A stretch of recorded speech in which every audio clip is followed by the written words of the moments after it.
اس کا مطلب کیا ہوا کہ مٹی کی فطرت ہے نیچے کی طرف جانا، لیکن اگر اسے اوپر لے جانا ہو، اوپر، تو کسی نہ کسی سہارے کی ضرورت ہے نا۔ اور ذرا یہ بھی دیکھیے ذرا کہ سہارا جتنا طاقتور ہوگا وہ مٹی اتنی ہی اونچائی پر جائے گا۔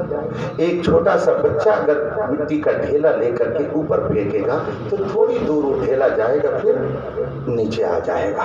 لیکن اگر کوئی ہٹا کٹھا جوان پھینکے گا اپنے ہاتھ سے تو وہ اور اوپر جائے گا ڈھیلا، اور اگر اس نے گلیل میں لگا کر کے پھینکا تو، اور اگر ایئر گن سے پھینکا تو، اس کا مطلب کیا ہوا کہ سہارا جتنا طاقتور ہوگا مٹی اتنی ہی بات سمجھ رہے ہیں نا۔ اور دوسری بات یہ بھی سمجھ لیجئے کہ جو سہارا ہے نا، اگر اس کا سہارا چھوڑ دیا مٹی نے تو اس کو دھڑام سے نیچے ہی آنا ہے نا۔